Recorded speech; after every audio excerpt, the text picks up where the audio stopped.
అహ్మదాబాద్లో జరిగిన ఘోర విమాన ప్రమాదం నుంచి ఓ ప్రయాణికుడు ప్రాణాలతో బయటపడ్డాడు. ఫ్లైట్లో 11A సీటులో కూర్చున్న విశ్వాస్ రమేష్ కుమార్ అనే వ్యక్తి గాయాలతో బయటపడ్డాడు. ఇంత పెద్ద ప్రమాదం నుంచి తప్పించుకొని ప్రాణాలతో ఉన్నాడు. ప్రమాదం జరిగిన తర్వాత అతను నడుచుకుంటూ వచ్చాడు. విమానం టేకాఫ్ అయిన 30 సెకండ్ల తర్వాత పెద్ద శబ్దం వచ్చిందని, ఆ తర్వాత విమానం కూలిపోయిందని విశ్వాస్ చెప్పాడు. ఇదంతా క్షణాల్లోనే జరిగిపోయిందన్నాడు.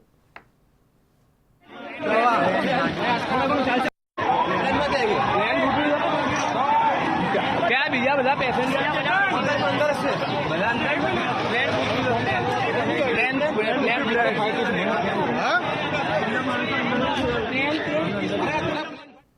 విశ్వాస్ ఛాతీ, కళ్ళు, పాదాలపై గాయాలయ్యాయి. విశ్వాస్ కుమార్ రమేష్ బ్రిటన్కు చెందిన వ్యక్తి. అతను తన కుటుంబాన్ని చూసేందుకు భారత్ వచ్చాడు. ఇక్కడే తన వారితో కొన్నాళ్ల పాటు గడిపాడు.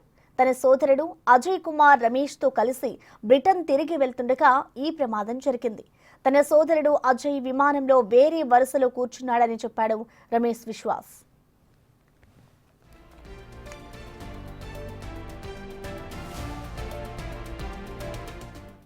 ప్రమాదం జరిగిన తర్వాత తన సోదరుడు అజయ్ ఆచూకీ తెలియలేదన్నాడు. విమాన ప్రమాదం జరిగిన తర్వాత తాను లేచి చూసేసరికి తన చుట్టూ మృతదేహాలున్నాయని, తాను భయపడి లేచి పరిగెత్తారని, తన చుట్టూ విమానం శకలాలు ఉన్నాయని అన్నారు.